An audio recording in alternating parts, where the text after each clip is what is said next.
The following podcast contains adult themes and adult language. Listener discretion advised. And although we joke, if you or someone you know is affected by or a victim of domestic violence, dial 1-800-799-7233 or visit the National Domestic Violence Hotline's website, thehotline.org. But it's always the husband, it's always the husband, it's always the husband, I'm gonna kill you, babe. Hey, this is Sarah. And this is Megan. You're listening to It's Always the Husband podcast. Welcome. Thanks for joining us in this after Christmas special regular episode. Right. We are back together again, and we're going to record.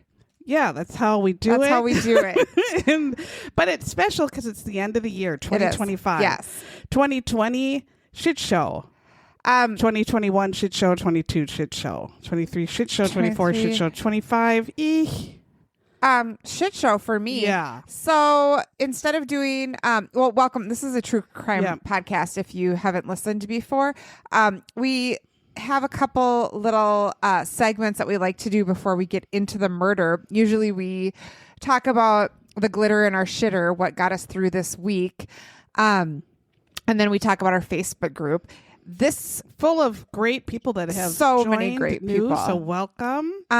This week's episode, instead of doing a glitter in the shitter and a Facebook funny, we're just going to do our top five whatevers of 2025. Like, what were our favorite things in 2025? Can you believe it? Before we begin, I'm going to say we do have some Patreons, and we are getting them an episode. So thank you for holding later, on. Those who hang in there. I died in 2025, but then now I'm back. So you did pass. Yeah. So we're gonna get one going. Sparky, welcome. Thank you. And Leanne, welcome. Thank you to Sparky and Leanne. Thank you for joining. And Patreon. I think I said these two last time, but I can't remember. Leah Klinger. I think you did. And Haley H. But just in case you did. But Leanne, Sparky, you got a double shout out. Thank you. They got double shouts out. It's an old lady Critchschmear. God we damn love it, the Jennifer. Golden Girls that you sent us. Thank you for the Golden Girls gifts. It was so cute. And we love the books. We're going to do a Mad Libs live for you in our next episode. Yeah. That maybe would be on a great. Patreon. Just we should do that. Live Mad Libs with That's Furs a great idea. gift. Okay. All right. I feel like if we had any idea on how to podcast at all, we would play like a little musical interlude that was like, we would have music and things. And, if we had, I like Minds of Madness, and this guy started, he was all by himself. Now, when he ends his show, and same with Mr. Ballin, who you hate. I fucking hate Ballin. They end their show and they're like, produced by, also producer, engineering by, written by, research by, also coordinating producers, soundboard. I'm like, they have all this help, assistance to Mr. Ballin, assistance to Mr. Minds of Madness. Mm-hmm. And they list 40 people. It's just us. And then we have worked semi-hard for 6 years almost, and we have nothing except the best group of listeners, I think, of any podcast. And somehow we recorded Jamie singing the theme song. And he's not getting a dime from me if something ever happens. No. Fucking fucker. No, we should record over it. We should record over so him he doesn't even get the chance.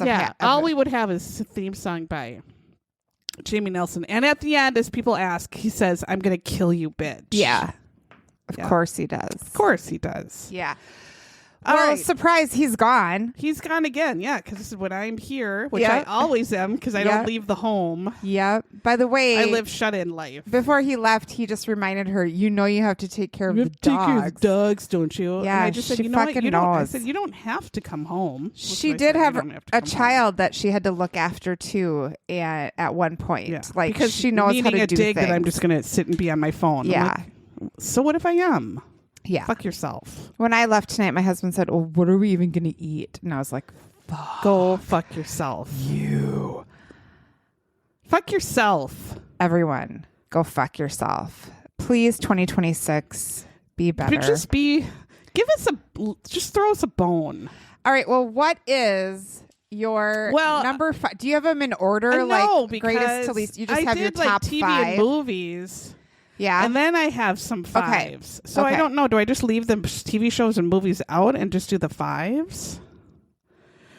I don't know what to do. I just have like 5 things total. All right. Why don't you start and then I'll do my list down. Well, I was going to check on this for sure because surprise, I'm a dum-dum. But What? I know, it's crazy. We read 2 I think someone's screaming. One of my dogs or cats. Oh, I thought it was a knock at the door. Oh, well then they can go. Or I mean themselves. ding dong. Oh, what I do you don't call know. that? A doorbell. Oh my God. Why am I Tripper would be so scream barking if stupid? it was, I think. Okay, you're right. So we have a book club. And I'm going to pause you for a minute. Is this your favorites from this? They have to be a 2025 thing. something that I read in 2025. I mean, all your top 5s are from 2025. They're all from okay, this that's what year. I'm trying to do too. Yeah. Okay. Yeah. I can't remember what I did but I didn't know if it was like just some at any other point at any time. Well, no, of course, no. No. So one of my favorite things that we read this year for book club was All the Colors of the Dark. Yes. That's going to be my 5th That was excellent. favorite thing in 2025. And that was actually our January book club. Oh, so it So it started off my year. Yeah. I was obsessed with it. I loved it. I recommended it to many people. Some people didn't like it. No, but But that's okay. God bless you anyway. I love it and I will fight people. It's probably one of my top 5 books of all time. So I kicked off the year with All the Colors of the Dark by Chris Whitaker, and it was one of my favorite things of 2025. Good. What about you? I'm gonna go with the thing that number 1 for me above all else. Even some shows on here I had, which I have to narrow down to maybe none. Is my laser hair removal. Oh, I'm still jealous that you got that. Is it so like no hairs are growing? No, Nothing. no, not on my I mean, where you got it lasered. where I got it lasered. That's amazing. I I don't know that I feel like I just would feel go have it. like I can wear a swimsuit and not have people say, "Oh God." Put on some shorts. Yeah. Yeah. Or, Mommy, why does she look like that? We don't know. It's been a miracle. It's been a miracle. I'm I recommend it so glad to anybody. Go, and I did not feel any pain. Okay. Well, I want to do it. I just don't have any money. I know. Okay. I used a Groupon again because don't forget about Groupon. I did forget about it. I know, forgot it's it easy even to forget about. existed. Yeah. My number 4 favorite thing of 2025 was one of my glitter in the shitters from a while back. I tried to look and find when it was, and I think it was in April that I picked this one. But there were these pants on Amazon that were called Ododos.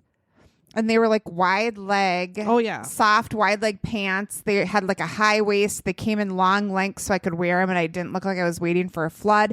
You can dress them up. You can dress them down. I said they were my favorite. Everyone bought them. Then they went out of stock. Like you couldn't get them. They just they're back. Came back in stock like 2 weeks ago. Alicia, my friend, who also jumped on the Odotos bandwagon and bought some shoes, like, you guys, they're back in stock. So I ordered another pair, and that's my fourth favorite thing were the Odotos modal wide leg pant, they're called. I love it. I'm going to say these TV shows. Okay. Welcome to Derry, the It HBO series was so good that I can't even. But you have to it's very gory, so you have to be able to put up with that. Yeah, I don't like that. And it's scary, but not scary for old season pros. But okay. It was, where you're laughing and crying and scared all in one show, and I can't even describe it. I'm going to just list Mobland. I liked. That's with Tom Hardy, and he's pretty good eye candy. The Pit on HBO, White Lotus on HBO, Righteous Gemstones on HBO that ended their show this year. I don't have any of that. Okay. Those were great. Excellent. And your favorite is Welcome to Derry? Of the year or The Pit? I would have to say Welcome to Derry. Really? Okay. Yeah. Okay. But the other ones are pretty much tied. I'm excited for The Boys to come back because I love that show too. Okay. My third favorite thing that happened this year was when the Prosecco from Costco started exploding in everybody's faces and in their refrigerators. And they said, I got 1,000 letters from Costco that said, if you bought this and you have to throw this away, you can come back and get refunds. Oh. If you think for 1 second that I did not drink the Prosecco that I had and just threw it away, you would be and mistaken. then got a refund? You'd be mistaken. But I took my letter to the thing and I said, hi, I got 50 of these letters. Do you need to check on how many things I bought? Because I've bought cartons. Literally have cases and cases of Prosecco, to my name from July to October. Absolutely. And she laughed. And I said, no, I'm serious. And she said, well, how many did you have to throw away? And I said, why would I throw them away? I drank them. And she was like, well, we only give refunds if you threw them away. You shot yourself in the puss. I did. And I was like, well, I threw away 2. And she said, okay, I'll give you 2. What does she care? I don't know. I could have died, each and every one popping right into my eye. And it didn't matter. I should have just said 25. Yeah. I know. Why are we honest? I just wasn't even thinking that she was just going to say. You need to grift more. Well, you only... No, that you should say, I don't think that's correct. I bought your product that was faulty. It just says and bring could have it killed back. me. Yeah. And at no time on here does it say. No. You need proof of disposal. No. I think you should take this letter, roll it up, and shove it up your butthole. Exactly. Which makes this seem like it's not the greatest thing that happened, but I just did think it was funny because I did get my money back for 2 then because I just said, fine, I threw away 2. You should have said 22. I know. 22. I threw away. But also, I... the Prosecco did actually, where I would pop the cork, it would fly off. Those were those violent ones that really they were very violent. Yeah. But I survived. Yeah. And we're still tough, drank we're tough it. People. And I got my money back for only 2. So that was when Prosecco goes awry, I overcome, and I love Prosecco. It's number 3. Costco Prosecco is number 3 on my list of the whole year. Yeah. If I have anything to drink, I would drink Costco Prosecco over any other drink in the world. Thank you, Costco Prosecco. I'm glad. I can't remember if I got my Dyson Airwrap in 2025, but that's when I use it literally every day. Almost every day. And it is very spendy, but it works. Every attachment works as it should. The motor is very powerful and dries your hair very quickly. Every attachment curls and straightens and fluffs. It does what it's supposed to do. It does what it's supposed to do, and it's been reliable, and I use it continually, and it's really good. But there's probably dupes that maybe are similar, but my daughter, I think it's awesome. Sardisha, got the Shark. Yeah, that is the either get one or the other usually. Yeah. So I think it's great. Excellent. Yeah. Okay. So I did Colors of the Dark, pants, Prosecco is my favorite. Okay. The second best thing that happened to me this year was that I got a sourdough starter this year, just recently actually, and have become obsessed to the point that I dream about bread and making bread and rolling dough. I'm glad for you. It was hard for me. Because I didn't know you could just let it sit. So I was constantly working on that fucking thing night and day, cleaning dishes all the time, switching out all this shit. No, you don't have to. Feeding the shit out of it every other day and changing jars and washing jars and tongue and spatulas and scraping. And then I'm like, I can't eat this much bread. Oh, no. Bake once a week and just keep it in your fridge. And then I never could roll it tight and make a tight roll. I mean, the bounce. I had tried everything and watched 100 videos. Yeah. I just don't have skills. You do. So this is excellent. My first dough was a complete failure. Oh. I rolled the dough and then I was like, this is fucked. And then I let it set and it was even more fucked. And then I got really mad, but then I still had some starter on my counter. I hadn't put it to sleep yet. And so I was like, I'm going to try it again. And the second one was Chef's Kiss.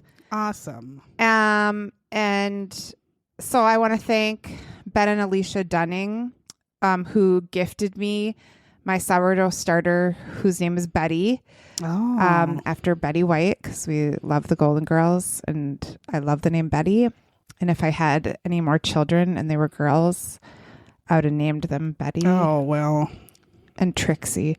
Oh, Trixie Mattel is a drag queen. Yeah, I know, our favorite. But anyway, thank you to Ben and Alicia. You are going to be excellent at that. I am making sourdough. I have 2 loaves on my counter right now. I made grilled cheese sandwiches tonight with them. My coworker Heidi is also. She likes it? She makes it all the time, and she brought in some the other day, and it was excellent. Yeah. I like it. I mean, now I'm going to have to go back to work, and I won't probably have so much time to just sit around and that stressed me out so bad. I'll help you. I think you can do it. Because I thought, it seems like it would be. I used to like to bake when I was young, but I'm like, I can't keep up with this. It's exhausting. Yeah. It's like having another child. I mean, there's so many places. And then I use I use a special organic such and such flour and you don't have temperature to the water. Don't have to. Oh, yeah. That's what I was just going to say. There's a lot of places. And then I had to measure it. Internet, measuring it and clearing it out and measuring and weighing and the grams and the measuring and then cleaning out the measuring and washing. I was just like, this, I can't, this is. Yeah, it's okay. It's not that hard. I'm a type that can eat it well. Yes. I'll eat it. But I love the idea of it. Yeah. I have been having a lot of fun. Bake, it's a gift. Well, I didn't know that I could bake. You can bake and cook excellently. I cook only. I mean, I bake casseroles in the oven. I still think you're very talented. Or pot roast, but I don't make cookies and cakes and things like that. But I think you can do it so very well. So this is my first try I'm sure at it's it. Excellent. Yeah, you can definitely get lost on the internet looking at weird stuff. I mean, there are people that like take the temperature of their dough and yes, and I make thought you had to have it in sweaters this for it and have little boxes to let it sit in. And I just was overwhelmed. Special tools and like measuring constantly, and I'm like, I have to. I can't go to bed. I have to feed that fucking thing. Oh no. But you do need a scale. I just you have I to had weigh that. things. Oh my but god, that's about it. All right, flour was on everything. Yeah. I would just be crying. I can't go to bed. I have to feed this fucking thing. I hate him. Oh, maybe that's why. I have almost replaced all my sheets with these Amazon. I get them on Amazon, but maybe there's higher quality, whatever. But it's called Pure Bamboo. It was a glitter. These Pure Bamboo sheets that are silky bamboo, and they're cooling fabric for menopausal fat asses like me.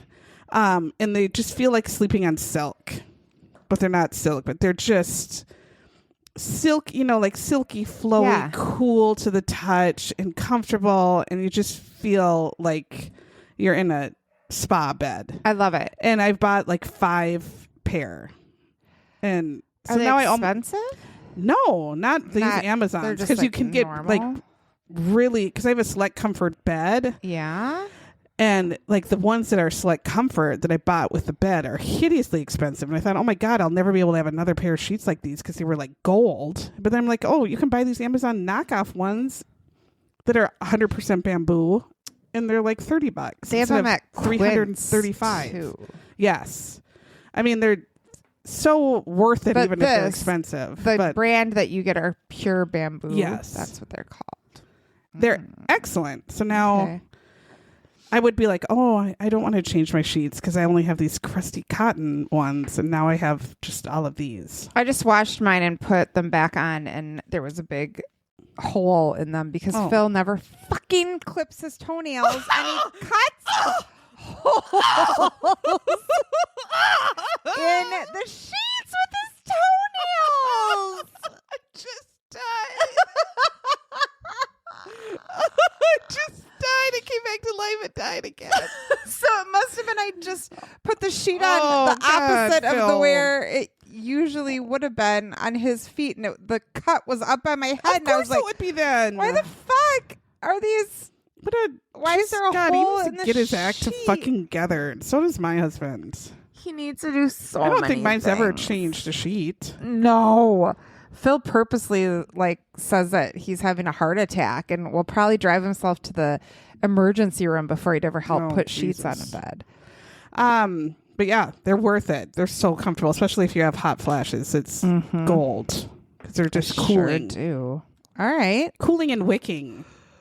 I love it. All right. Are you ready for my number one favorite thing of the year? It's an app. Oh, your recipe? My recipe app. Very good. I use it every day. I fucking love it. I love it. If you don't have it. It's very handy. I wish Recipe would sponsor me so that we could get kickbacks or something because I feel like it's that good. I want to shout it from the rooftops. Like now I have a sourdough section of my recipe, and then I have like a sourdough discard place, and I have appetizers and like drinks, and you can just go there and anything you see on the internet goes right into your little special app cookbook, and I love it. It is. If I knew how to cook, I have some in it. It's so handy. I am like basically a trad wife, so I just cook and bake and use recipe. Except you don't pork. No, I do not. I don't have a lot of children. No, you have more than me. I also work outside of the home. Yeah. And I wear sweatpants. Yeah. Okay. Mine, I don't have, none of these were in order. Okay. At all. What's your number one? I said my B-Tart, B-T-A-R-T box, press-on nails. Oh! Yeah. They're like, it looks like Bart box, but they're BT Arts box press-on nails. They stay on literally until you take them off. So they could be 3 weeks. I love it. And they're, now they have more, before it used to just be like French manicure type designs or plain. Yeah. And now there's 1,000 million designs I feel and like- shapes and pointy and straight. What if mine and got lost in the sourdough that I was? They wouldn't come off. They wouldn't. They're just on. I love it. Yeah. All right. All right. Should we do this stupid ass man? What was your worst thing? My personality in life. That just isn't a daily occurrence. Those two together. I thought you were going to say the day you peed your pants was the worst. Oh, then you no, did get that's to go no big home. deal. Yeah, they ain't no big thing. Mm-mm. That's just doesn't even ruffle the feathers. 2025 gave me shingles. Yeah. And so for that, I would like to say, fuck you, 2025. I have to get my second booster at the end of the week. Bon voyage. For shingles. Get your shingles booster if you're an old bitch. Or a shingles shot. It's supposed to get it. Yeah. prevent dementia. Did you see that? Shingles vaccine slows or may even prevent dementia. Oh my God. That's amazing. That study just came out. Well, good. That's at least one plus. That- Less violent dementia. Probably Bennett said if you Yeah. had shingles, you're 100% You're going to fucked. get dementia. So Probably. I'll probably get that. Okay. So we watched a Dateline, a very old Dateline. This one was so old. The host I had never even seen before. Yeah. I don't know who this woman was, and I didn't write down her name. I Did looked you? her up. Yeah, Oh. because I was like, where the hell did she come from? Yeah, so this is season 19, episode 84. And I She- thought they did not have 84 episodes in this season. Did they? Maybe. I don't There know. were so many. How could you have that many? There's only 52 weeks in the don't know. year. Yeah, that's what I thought. Like, That doesn't even make sense. are they having like a Friday and a Saturday Dateline that year? Maybe. I Maybe. don't know. Yeah, what was this woman's name? I didn't even. I mean, I thought she did a fine job, I now I have guess. to look but she's it no up. Andrea. No. Her name was, oh shit. I thought I was going to have it on my history of when I looked people's names up. Her name was Cunty Titsfart. That's it. She did fine job, I guess. She was fine. Cunty, let's hear what she had to say. So this has two names. You might find it as Over the Edge, but then they did another Over the Edge later on, forgetting about this Over the Edge. Oh. And now it is sometimes seen as The Cliff's Edge. Oh. So it has those two titles. Okay. So the couple in this Ooh, episode is rough one. This couple is rough. Yeah. Stephen Scharf, which you could call him Stephen Barf, would work. Or Stephen Shart. Shart. Yeah. Both would apply to Stephen. But his real name is Charf. S-A-R-F. Okay. Scharf. Stephen Scharf, Barf Shart, Yep. and his wife Jodie. They're on a date night of some sort after being married for 500 years. And Stephen says, hey, we could drive into Manhattan and go to a comedy club, which sounds terrific. Yeah.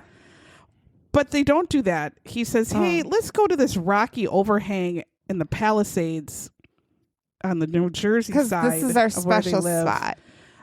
To this rocky overhang and sit our asses on this rocky, hard basalt or whatever the hell it is, where it's going to just poke shards of rocks right into my anus, and stare at 120 feet cut off below. They're also looking at the river and the George Washington Bridge. I don't want to look at a bridge. And Stephen is explaining Chris to Jansen. Chris Jansen. That's her name. Not Chris Cunty. Jansen. Yes.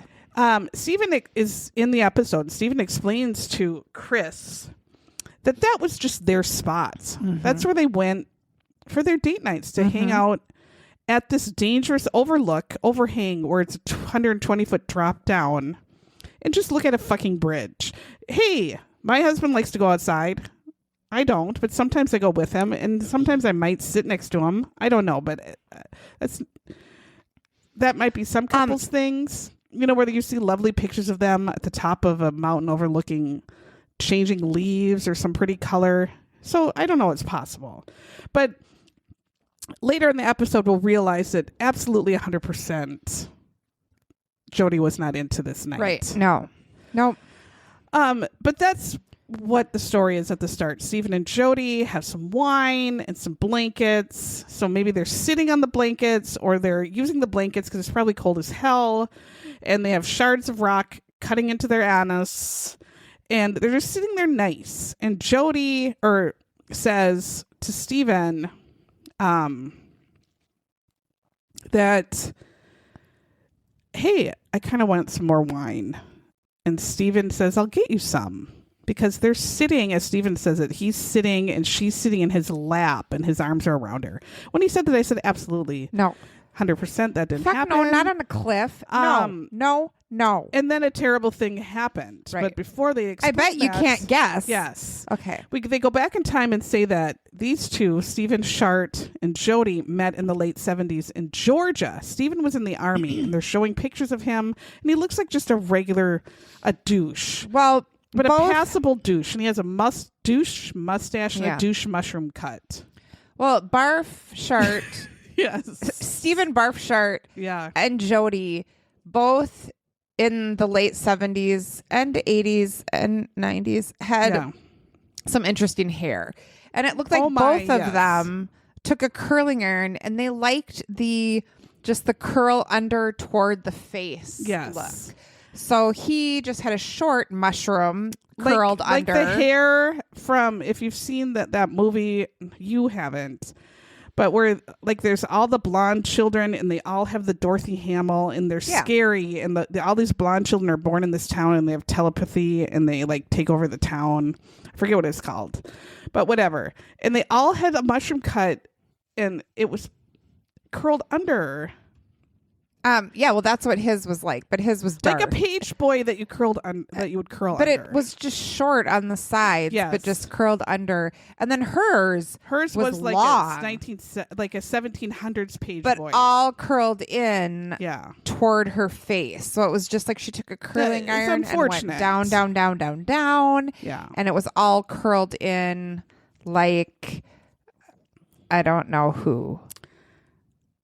Someone in the 70s who had their hair all curled in like a hot dog. Unfortunate. Yeah. But they kind of met cute, I thought, because Stephen's in the army and he's a history buff. He's into the Civil War.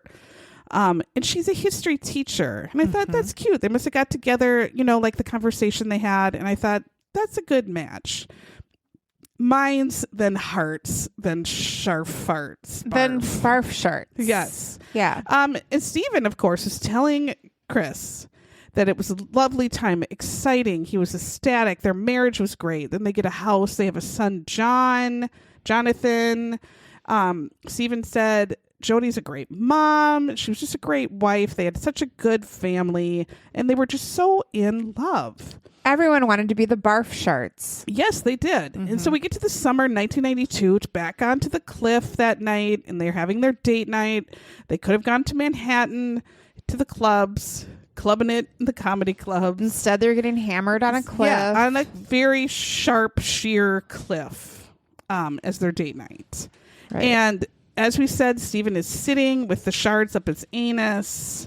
And Jodie is in between his legs. He's wrapped around her. She says she would like more wine because she has been imbibing quite a bit. I would too if I was married to Barf Shart.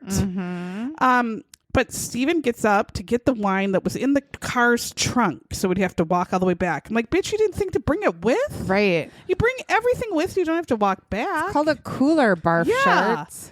And then he says Jodie sat up with him. Well, if she's in your lap, she would have had to get up. Right. And he kept saying, I don't know why she just stood up too. Well, she would have had to if she was sitting how you said, sir. Jodie gets up and then he turns to go back to the trunk. And I guess she just falls backwards off the cliff. Just decided to step back and fall off the cliff. And Chris says, well, what did you do? And he says, well, I just got onto my stomach and army crawled over to the edge and yelled, Jodie! Jodie! Jodie, are you okay? And she didn't answer. Oh no. They said no response. So he went back to the car and got a flashlight, and then he decided to run haphazard into the highway. Yeah. Because What it's like year a was turnoff. this? Was 92. There were no cell phones then. No. And he grabs a passerby motorist, and he says something like, "My wife fell off a cliff." And the motorist goes to the Parkway police station.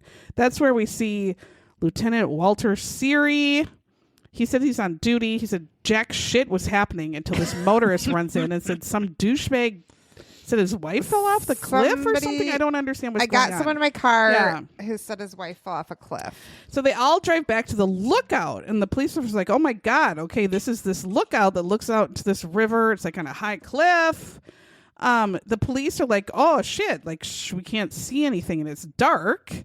So they call this experienced mountain climber named Michael Chiaffi. And this is current, or this probably was, I don't know how many years ago this was, 20 years ago. And Michael, maybe in 92, he looked a little bit more in mountain climbing shape. Because now Michael, he didn't look like he was in shape, and his pants were up to his tits. Mm-hmm. Yeah. I mean, his pants were so tit high. Well, they said he was the best mountain climber in the tri-state area. There I don't you know go. because he showed up. How many mountains are in New York know. City? I don't know what they do. I feel like but none. But I guess that he was one. He was one. So he rappels down, and like 10 feet right off the cliff is another big cliff that she clearly would have landed on because it juts way out. And he sees it. Her purse and all her shit is on this cliff.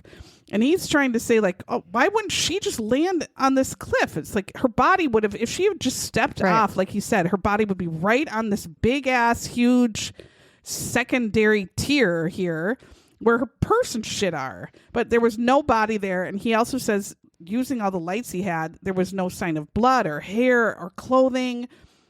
Nothing. She would have at least hit it and rolled off and like had been bloody or something. And then she would have been straight down. So he goes all the way straight down and he can't find her, can't see anything. And he's like, there's no body here. I don't know. Like, I can't find anything. And so Officer Siri, there's a crowd gathering and Steven's just standing there like a doofus barf shart. And they said, Steven, do you want to go in the police car and go to the headquarters and wait? And Steven's like, yeah, sure. Okay. He gets right in the car and it takes off. And Officer Siri's like, what? Okay. And they both, Michael Giatti Titspants is there and Officer Siri are there current day talking to Chris. And they said, no way, if my wife or girlfriend had just fallen off a cliff and could still be alive at the bottom of a cliff, would I just get into a car and drive off? I would like be climbing down myself or like waiting or trying to help or hysterical. And he just calmly gets in the car and drives away. So they thought that was weird. The whole story was weird. It's weird that her purse is where her body should have been. Like everything already is super weird. And so they say, well, there's no body here. So then a bunch of people get to the bottom and they just start fanning out and walking. And they had to walk out 50 feet and then 20 feet north of the spot they were sitting. That's where they find Jodie. And Jodie is laying next to a tree. And as I don't know if it was Michael Titspants or what, but he said the tree was so bloody that it was literally just blood was still running and dripping off of it. So she must have hit full force the tree and like split, like her body must have split. Right. And then she lands below the tree. And so she had severe impact from the tree wounds. Like, I mean, she must have burst on the tree. Yeah. And then they're very, very confused at how would her just taking a wrong stepping wrong backwards and falling straight down, she ends up 50 feet out and 20 feet up north. Right. They all were like, this is absolutely ridiculous. And none of her wounds match a typical falling wound, nor was there any mark of her or blood or hair or clothes or tearing or anything on the way down the cliff. Like she didn't roll or hit or normally you would kind of roll off the cliff, like bounce along the cliff as you fall. Yeah. So, and then they said they could smell alcohol off of her body. Like she had wherever she was, wherever she landed, bam. Yeah. Booze. Yeah. Yeah. And I think they did a blood alcohol test on her. It was like 2 something. She had like a 0.12, I think. Which, that's like nothing. Yeah. So Steven's at the police station though. So they have to go and tell him, like, we did find your wife at a ways away from the cliff, but she has she's passed her or died from her wounds. She's bloody. Yeah. There's blood fucking everywhere. Yeah. I mean, they said it was dripping down a tree. It was literally pouring down Yeah. the tree. Like she had split in half on the tree. Yeah. And Steven's like, oh gosh. And then he says, well, yeah.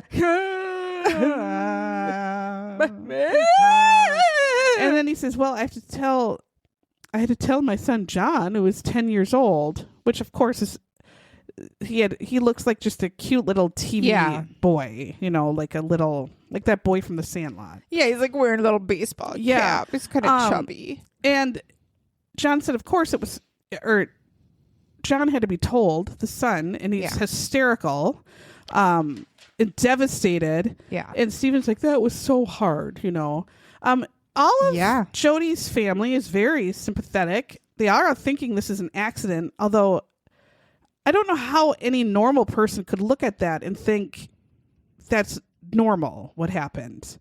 You fall off a cliff and you end up 50 feet away. Right. And 20 feet north of where you started? Like, how did you turn it? How? So the police were very concerned right away, saying something is wrong. Like this, why is her purse on the ledge? Why isn't her purse with her? Why does she have her purse? Like what? Right. And why is her body so far away? Why is there not any blood though on the cliff? And then Steven's acting very odd. Right. They said, so he leaves his car. He leaves in the car. He leaves the lookout. His wife could have been alive. He doesn't know. Like, why are you leaving? Like, this doesn't make any sense. He doesn't have any tears at all. He's showing no emotion. And I know they say everyone grieves differently, but normally you would at least be a little bit agitated. Well, Officer Siri, does he say this now or later? That he said he was like, now, putting fake water or putting water on his face to try to look like try to make it look like he was crying. And the officer's just looking at him like, what the fuck is wrong with you? That's real weird. Yeah, and all the cops are suspicious of him, but they're like, all we have is his story and where her body was. We don't have anything else at this point. Yeah. The medical examiner does say the death cause could not be determined. I mean, and that's what they go with. Except maybe you could kind of say fell off a cliff into and a died. Tree, yeah, and split in like half. But the case ends up being kind of she really didn't because she had no broken bones. No, which they talk about later. Squishing. But yeah. So the day after Jodie's death, the detective Lyman looks at the case. And he's looking at all the review, the notes, everything everyone wrote down. He's like, this shit ain't right. And so he goes over to the Barfshart's home. Mm-hmm. And he wants to search the home. Mm-hmm.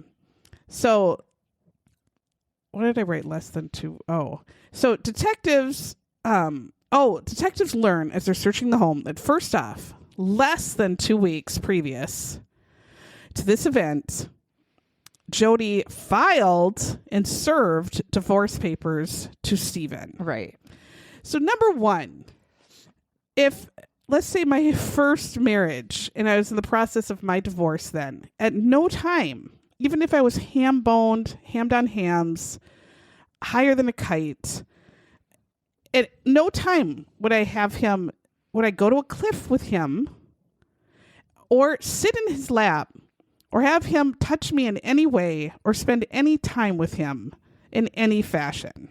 And I would not go on a date with him. I would not go anywhere with him in his car. No. I would, not that I even thought he would kill me. I would not want to be with him in any way, shape, or form. Right. Nor would I want him touching me. There's no way Jodie was willingly sitting at this cliff with him, drinking wine, sitting in his lap. There's absolutely no way. No. If she just filed divorce from this creep and wanted to be rid of him. The whole thing is bizarre. Absolutely dumb. Bizarre. So she actually had told her family, told her friends, she had all the papers were done, filed, served. She was going to take John, the child, and leave and move on. This is because Steven is heavily cheating. And I Heavily? Yes. Also, how? This can't be true. I don't Or he's understand. going into facilities where the women are down and out. The women are blind. Like Civil War The women have had reenactments. severe lobotomies and they can't really think. He's not getting the best and the brightest. I can't imagine. Stephen Well, says, we did meet we met a a few.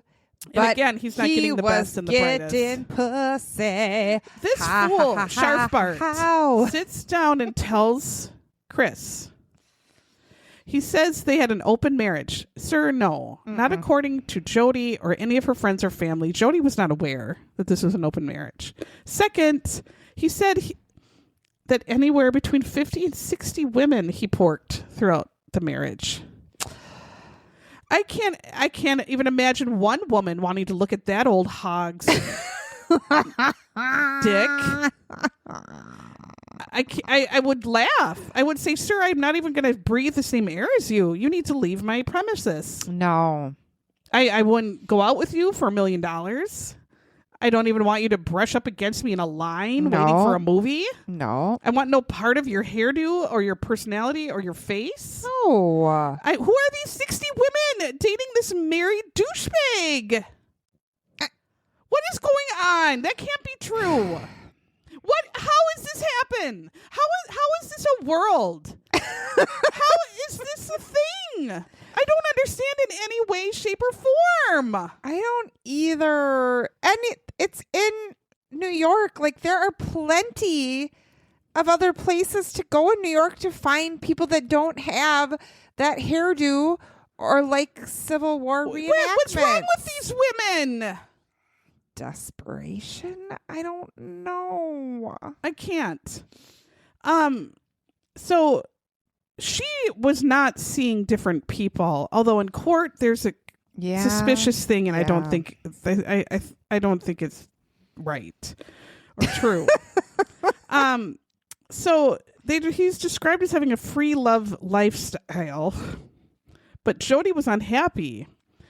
But they decided they're going to recommit to each other after divorce papers are served, and she's learned that he's fucked 60 women. Why? I would just say no. I think I don't know if you're going to be able to change because you've gotten away with it 60 times. I think you would just continue to do it. And I don't want any part of that wing. Yeah. So they went to that spot on the cliff that their romantic spot, was to rekindle their romance, but she, fell over the edge. Come on! This should have been solved minute one. Say, we know you pushed her, you absolute douchebag asshole. And don't get in that car. You're getting fucking arrested right now. Shut your goddamn mouth and put these handcuffs on, and you're going to jail and just drop dead. You absolute asshole. And it's not like this is the first time a husband has pushed his wife off a cliff or a mountain. Every time a wife falls off the cliff, they're with their husband. Always the husband. Always. Oh. I mean, like, what takes so long? when I started watching this, I thought we have to have done this before. I because thought so too. I'm like, he looks familiar, but he looks like every other every other douchebag. guy I who looked it pushed up, I couldn't find it. pushed his wife off a cliff. There's so many. There's multiple, and that's how Jamie will kill me for sure. You don't go near a fucking cliff. No, I don't. Because I know he will. Ladies, stay off of the fucking cliffs. I just, So then, of course, he has a hammer in his trunk, along with the wine and strawberries, grapes, wine, grapes, and a hammer. And they're like, "Fucker, why do you have the hammer?" And he's like, "Well, I had to fix a drawer before we went out to the cliff, and I guess I just had the hammer in my hand, and I didn't feel like putting it away, so I just put it in the trunk." And they're like, I mean, I guess that could happen. It could. But it's kind of like why I put my car keys in the refrigerator or something. I get it. So all right, I will give Barf Shart that, but then you have to walk into the garage to get into your car. Just drop it. I don't know. But anyway, fine. People can have all sorts of tools in their trunk. Yep, you can. Whatever. I mean, there was no blood on it. No blood on it or anything. So, it could have just been a hammer in his trunk. Literally, it could have been. Another officer is assigned to babysit Stephen while they search his home. And so Stephen is sitting at the table. This is like the next day. Yeah. The other officer is just like, "Hey, fucker," or "Just sit there, you fucker." And then Stephen's like, "Hey, man.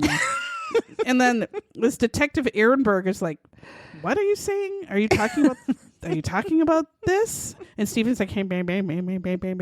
And the detective says, "Stephen, was this really an accident?" And Stephen puts his head down and says, "No." Oh. And the detective shoots up, runs out, tells the other detectives that are doing the search, and he says, "Holy shit, he just admitted.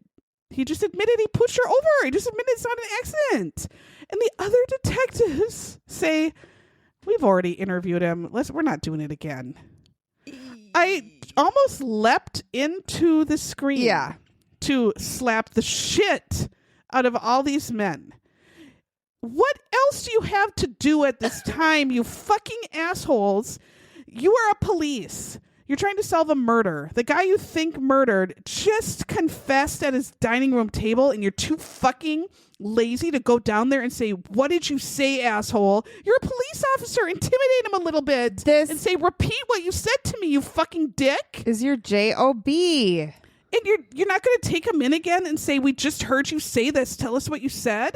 A poor boy is crying his eyes out because his mom is dead forever. Her family is heartbroken because their loved one is dead. Mm-hmm. And you're too goddamn lazy to interview him again, this murderer that killed her. I just thought, what's wrong with men? I know, because why did he say he did, and then they're like, "We already interviewed him. We're not getting anywhere nothing else." ever and came the other guy of was it. like, "Holy shit!" Yeah, but he said it. But he really must have weird. been low man on the totem pole, I and guess. you can't. I just why? So literally 14 years goes by. Mm-hmm. They do nothing. They could have the next day said, "Hey, we heard you admitted it wasn't an accident. Can you tell us what you meant?" And interview him again, because what else do you have to do right now? Right. With this pressing case. Right. No, they close it. Yep. I want to take a clothespin and snap the end of all their dicks. And just snap it and snap them and snap them. So this guy gets to live 14 more years. He marries this handsome woman, Tina. He sure does. And I'm sure she was a handsome bride. Yep. He has another child with Tina. He's like 100, and he has a 2-year-old daughter. Living in the same house. So then, as 15 years go by, a new prosecutor wants to look at cold cases. Well, thank God, we get to 2002. They look at it again. There's nothing new. They put it back on the shelf. And then they get this guy, Dr. Michael Baden. He's a forensic pathologist. If you watched ever in the 90s, it's still literally on HBO right now. It's a show called Autopsy. So it's like pre-Forensic Files. Okay. It's like, I don't know if it turned into Forensic Files, but I remember even in the 90s, like it's 92 or 91, and then there's several. It used to be like, oh, it was gross, because they would show dead bodies and autopsies, and it was like literally like a Forensic Files. You would do little segments of, this is the mystery, this is how the autopsy kind of solved it. It was a murder. This is a mystery, and there's like 5 or 6 crimes, and there's like autopsy 1, autopsy 2. So was kind of famous for that. He decides to review this case, and he says right away, well, obviously this isn't an accident. If it was an accident, I mean, she would have fallen straight down, and she would have been on that cliff that's 10 feet down there with her purse, where the purse fell straight down. Like, she's 50 feet out and 20 feet up.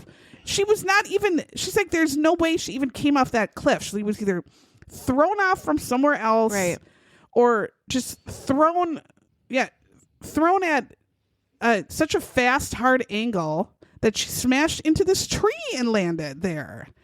And they're like, obviously. So then in 2008, 16 or 17 years go by. The police just decide to show up at his house and arrest him. And he's like, okay. Yeah. Excuse me, I'm Stephen Barfshirts. Yeah. I think you have the wrong...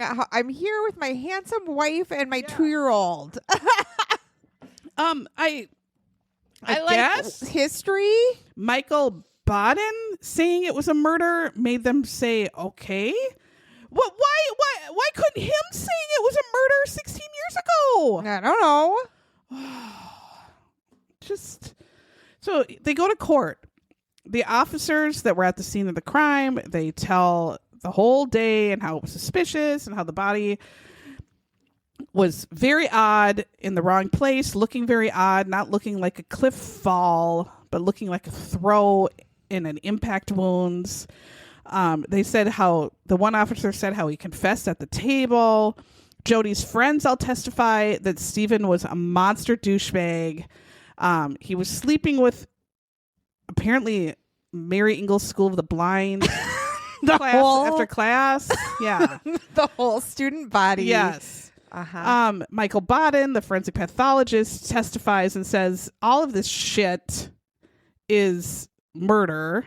Like, this is obviously murder. We're not dumb here. She's thrown, and probably from another spot 20 feet up, because obviously she's not going to fly at a right angle or at all. Right. And it's not a tumble because she would have had scrapes and broken bones like all other tumbles of people who fall down a cliff. I mean, rescue people have seen it all the time, probably in that area. Well, and yeah, because if you're just like, if you're not jumping, right? Yeah. To try to get clearance from the cliff and you're just falling. Yeah, you would scrape along. You would literally scrape everything and hit and hit and hit and hit and roll. I mean, and break bones on the rock on the bottom. Yeah. And none of those things happened. No, because she landed probably mid-trunk on the tree. Her trunk. Just... her stomach blew or something. Yeah. I don't know. Well, and then they said Stephen also had a $500,000 insurance claim that he got like 2 months before she died. He also was just served with divorce papers. So he would have had probably a pricey divorce and child support. Right. Jodie's friend, who is also very believable, I forgot to write down her name, that old bag. Whatever her name was. With the wig? She had a very powerful wig. Wow. It really was. Yes. It was a powerful wig. It had a lot of setting spray. Oh my. Yes. Like nothing was going to get in Hunger Games or out. wig. Yeah. Yeah. She said Stephen was a violent asshole. Jodie was always afraid of him. And their son, John, testifies and takes the stand against his father. Yeah. And says that his father was an angry, violent man that terrorized his mother. And when Stephen was finally arrested, they interviewed John. And he does think, after he sees everything as an adult man, he's like, oh my God, my dad did this. And he says... And before that, he's like, yeah, he was a fine dad. He could have been a fine dad and a terrible husband. Yeah. You know, and a murderer, and still have been an okay dad to him, because they try to use that against him, that he said he was an okay dad. He's remembers being in the car and Stephen beating his mom in the car. Yeah.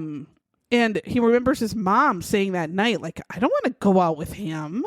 And like kind of being dragged out by Stephen. Then we see one of Steven's old girlfriends who testifies. And I guess her name is Terry. I don't know what. Terry seemed like she was sane, but something had to be terribly wrong. Well, she did say that Barfshart told her he was not married. So she at least was going into this thinking she was going to. He was single. Get something, like have a relationship with. And which goes against what he told everyone else that it was an open marriage. She knew he was dating all these women, which obviously he's not telling the other women that. And so I'm assuming he's not telling his wife about these women. Of course he's not. So she said, Stephen told me he was very stressed, but that all of his stresses are going to be done by the end of September. Mm-hmm. That's when Jodie died. Mm-hmm. Which is a very curious thing to say. So she testified to that in court, as well as Jodie's friend with the hair said Jodie told her, if something happens to me, Stephen did it to me. And that was very compelling to the jury. Wig. Yeah. So the new wife, Tina, handsome Tina, of course, says, my husband, Stephen, would never do this. He's very kind. Fuck yourself. Mm-hmm. I don't care what you're saying. Mm-hmm. The defense attorney was insane. First off, he screams like a fool. Yeah, why was he screaming? Literally a scream, yelling, talking. Scream, talking, yelling. Yeah. Across the whole court. So he looks like a crazed lunatic imbecile. Yeah. And then he's talking about how Stephen is the real victim. And then he shows just a typewritten form. It looks like it's from 1978 that says Jodie Barfsharts, but it's typed and it's for like a dating site or a dating thing. But it could have been any Jodie Barfshart. It could have been, it's New York City. It could have been someone with the same name. It was no proof that it was her. And it was no proof that it was one typewritten foolish thing. Like this is not proof of anything. It was probably like you could have just typed this up yourself. Maybe she filed for divorce and was like, I'm done with Barfsharts. Yes. I'm getting out there. She literally had filed for divorce. Yes, she already was weeks before separated that. from him. So whatever. Who cares? This defense attorney was nuts. And then he said that John, the son, was a spoiled brat and an asshole. And I'm like, his mom is dead, and his dad killed her. They never go fuck yourself. They didn't ever have proof that she even dated anyone, did they? No, that was it. This old yellowed piece of paper with her same name. It's like there's not even proof that it's her even, or that you didn't just type it up yourself. Right. But then he does have a point when he says that the police did such a shitty job because they took no photos. Yeah. They took no evidence. They didn't videotape anything or tape record any interviews from the day of. No video of the scene. What the fuck are they doing? What are you doing? They didn't do a good job. But also, when they were looking for her initially, it was dark out, right? It was like night. Right. So and you couldn't really tell what you were doing if you didn't fucking know anything up. If it was a rescue or a recovery. Right. The defense attorney also said Jodie was hammered. But that's not hammered, I think. 0.12 No. is not hammered. What? Is it? I don't know. But I mean, I think you would know you're on a cliff. Do you function at a 0.12 basically? I think it's just like a daily we can drive still. function. 0.808. 08. Then you can't drive, right? Yeah. But I mean, I think I would still know a cliff. I don't know. And not walk over it. Well, I hope. I don't know. I don't know either. I mean, we've done real. But then again, if she's things. drunkenly stumbled over a cliff, she would have fallen straight down and landed on that cliff that's 10 feet below. And she would have maybe just broken her leg. Not in a tree. She would have been fine. Out farther. She would have been 50 feet out and smashed so violently into a tree she split open. So they also said, well, Stephen didn't file for the insurance money until like a year or two later. Well, and then his lawyer screamed, "You're damned if you do, you're damned if you don't."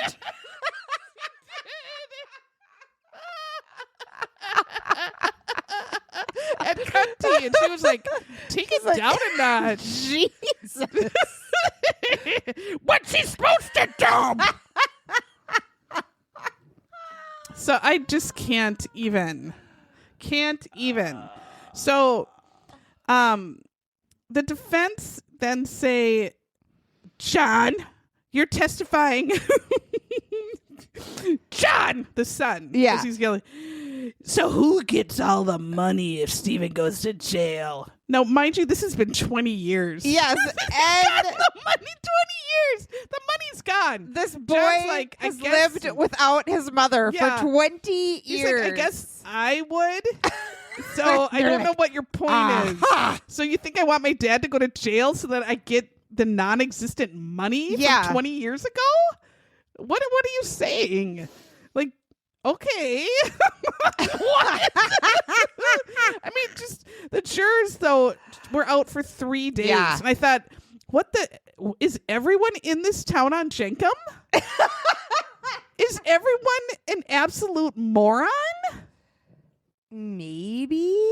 But then the jurors, who were morons, because they interviewed 3 of them, did say, like, all the friends' testimony about what Stephen being such a jerk. It was Wig's testimony. They were like, Jesus. Like, what did the trick? And I'm like, of course.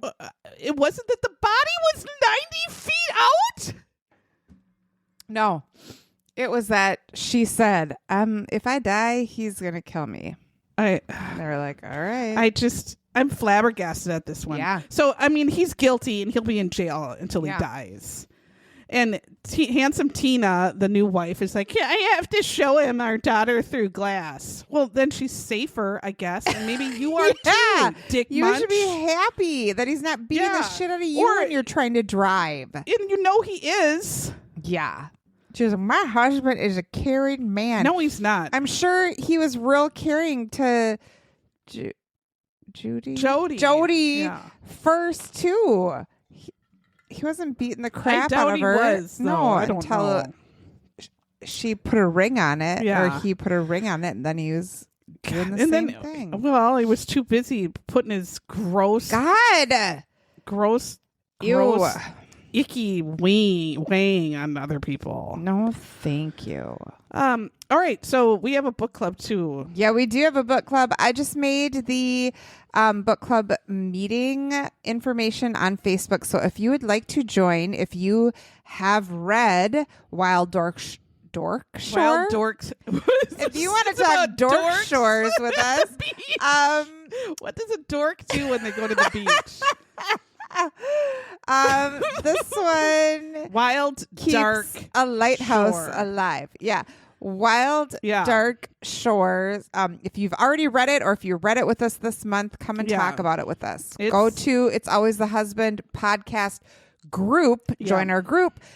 Find the link in the events and join us. We'll be there on Zoom. Yeah. It's the end of the year, so make sure you have a good cocktail ready to go. We're going to have a cocktail and say, fuck you, 2025. Yeah, my God. Take your shingles and shove it. Shove it up your pee hole. Yeah. And if you want to read for next month, if you're looking for next month is The Berry Pickers. The Berry Pickers. I forget who by, but you can look at it. It has blueberries on the cover. It does. It was really good too. Yeah.